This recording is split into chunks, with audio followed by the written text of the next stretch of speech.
반가. 안녕하세요. 공인중개사법 박용덕입니다. 이번 시간 71번 지문부터 살펴보도록 하겠습니다.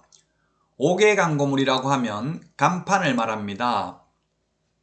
5개 광고물 등의 관리 법 시행령에 따른 5개 광고물, 이 말은 간판입니다.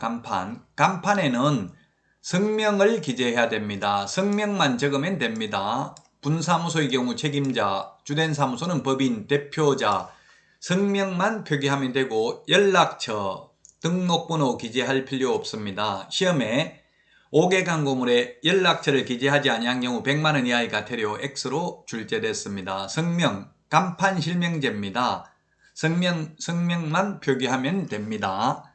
자, 그 다음에 72번 지문, 전속중개계약 체결은 임의적 규정입니다. 할 수도 있고 전속중개계약 하지 아니할 수도 있습니다. 그러나 전속중개계약을 체결한 경우 반드시 전속중개계약서를 사용해야 되며 이를 3년 동안 보존해야 되고요. 그리고 7일 이내 정보도 공개해야 됩니다.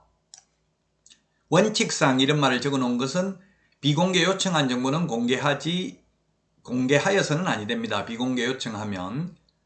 자, 그 다음에 73번 지문입니다. 법제 10조 개업공개사 등의 결격사유에 해당되면 등록기준, 절대적 취소, 영업요건, 종사요건으로서 개업공개사 등은 모두 이에 해당되지 말아야 합니다. 다만 이 법제 10조 개업공개사 등의 결격사유에 해당되어도 원칙적으로 자격은 취득할 수 있습니다. 다만 예외적으로 자격 취소되고 3년 미경과자는 자격도 취득할 수 없습니다. 이 결격사유에 해당되면 취직도 안 되고 개업도 안 된다는 이야기입니다. 그러나 원칙적으로 자격은 취득할 수 있습니다.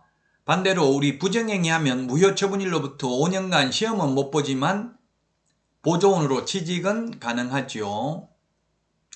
자, 그 다음에 74번 지문입니다. 금고형이나 징역형은 이 법이든 저 법이든 다 결격사유이지만 벌금은 이 법 위반으로 300만 원 이상 벌금을 받은 경우 3년간 결격사유에 해당됩니다. 자, 그 다음에 75번 지문입니다. 개별 공시지가는 확인설명사항은 아니지만 확인설명서에 기재는 해야 됩니다. 건물주택 공시가격도 마찬가지죠. 사항은 아니지만 확인설명서에 기재는 해야만 되겠습니다. 공시지가도 전속중개계약 시 정보공개는 해야 되지만 확인설명사항은 아닙니다. 따라서 확인설명해야 될 사항하고 전속중개계약 시 정보공개해야 될 사항을 반드시 비교해서 정리하셔야 되겠습니다. 자, 다음은 76번 지문입니다. 인터넷 표시 광고할 때 명시해야 될 사항입니다. 소면 종가형, 테스형이 아니라 소면 종가형이고요. 건축물인 경우 총사방, 개개, 입주간 이렇게 했죠. 총청수, 사용승인, 사용검사 받은 날, 방향, 방의 개수, 욕실 개수, 입주 가능일, 주차 대수, 관리비를 명시해야 되고 이 중에 하나라도 빠지면 100만 원 이하의 과태료가 되겠습니다. 인터넷 표시 광고가 아니라 그냥 표시 광고를 할 때는 성명, 소연 등 5가지라고 했죠. 성명, 소연 등, 성명, 사무소 명칭, 사무소 소재지, 연락처, 등록번호 5가지를 기재해야 됩니다. 보조원 이름을 적어도 100만 원 이하의 과태료입니다.